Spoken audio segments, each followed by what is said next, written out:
Welcome to our channel. आज इथे मी तुम्हाला गव्हाचं पीठ आणि रवा यांपासून छान असे घरगुती बिस्किट बनवून दाखवणार आहे। त्यासाठी इथे सगळ्यात आधी आपल्याला अर्धी वाटी नॉर्मल टेम्परेचरवरचं दूध घ्यायचं आहे। त्यामध्ये पाऊण वाटी साखर टाकून घ्यायची आहे आणि ती फक्त आपल्याला मिक्स करून बाजूला ठेवून घ्यायची आहे।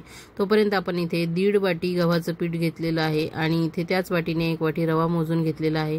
तर यामध्ये बघा मी घरी किसलेलं खोबरं टाकून घेतलंय अर्धी वाटी आणि नंतर 7-8 काजू इथे खलबत्त्यामध्ये कुटून घेतले होते ते देखील इथे मी टाकून घेतलेले आहेत। तर यानंतर आपण इथे साजूक तूप टाकून घेणार आहोत, मोहन म्हणून 3 चमचे। तर पोहे खायचा हा जो चमचा आहे त्या चमच्याने मी 3 चमचे मोहन घालून घेतलेला आहे। तर तुम्ही तुपाच्या ऐवजी तेल देखील इथे वापरू शकतात, पण 3 चमचे मोहन सफिशियंट आहे, यापेक्षा जास्त घालू नका, नाहीतर तुमचे बिस्किट तेलामध्ये विरघळतील। तर आपण हे बिस्किट इथे तळून करणार आहोत, त्यामुळे बघा इथे हे सर्व मोहन या पिठाला लावून घ्यायचं आहे व्यवस्थित। त्यामुळे तुमचे बिस्किट सर्व बाजूंनी व्यवस्थित छान असे खुसखुशीत आणि क्रंची क्रिस्पी तयार होतील। तर इथे बघा हे दूध जे आहे साखर मिक्स करून ठेवलेलं ते त्या बिलकुलही साखर मिक्स नव्हता तसंच आपल्याला ह्यामध्ये घालून घ्यायचं आहे आणि व्यवस्थित तेवढ्या दुधामध्ये हे पीठ आपल्याला व्यवस्थित मळून घ्यायचं आहे। तर इथे खूप जास्त आपल्याला मळायचं नाही आणि असं मळून याचा गोळा करायचा आहे। आणि जर तुम्हाला लाटून करायचे असतील तर अशा पद्धतीने हा गोळा करायचा आणि त्याने छान लाटायचं आणि कटरनी व्यवस्थित कट करून घ्यायचं।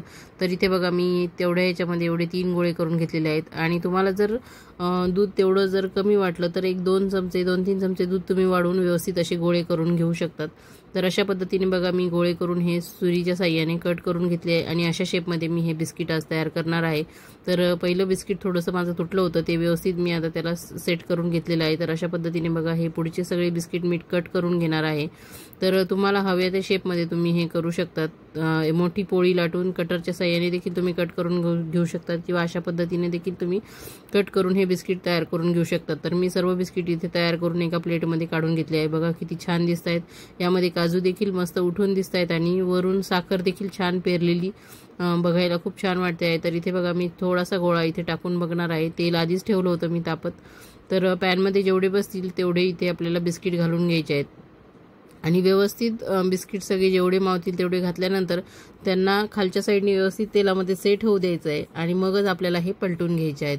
तर अशा पद्धतीने बघा व्यवस्थित लो टू मीडियम फ्लेमवर आपल्याला हे बिस्किट इथे तळून घ्यायचे आहेत। तर छान पद्धतीने हे बिस्किट आपल्याला आता पलटून घ्यायचे आहेत एका साईडने सेट झाल्यानंतर। तर अशा पद्धतीने मी चिमट्याच्या साहाय्याने हे पलटून घेत आहे।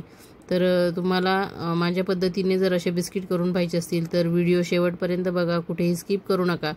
आणि जर तुम्हाला व्हिडिओ आवडला असेल तर चॅनलला लाईक शेअर सबस्क्राईब करा आणि जे इंस्टाग्रामवर हा व्हिडिओ बघत असतील त्यांनी पेजला फॉलो करा। तर अशा पद्धतीने बघा आलटीपलटी करून 5 ते 7 मिनिटांमध्ये मी मीडियम टू लो फ्लेमवर हे व्यवस्थित तळून घेतलेले आहेत आणि छान गोल्डन रंगावरती हे तळणं झाल्यानंतर क्रिस्पी खुसखुशीत असे हे बिस्किट आपल्याला मिळतात आणि वरतून साखर देखील खूप मस्त दिसत आहे।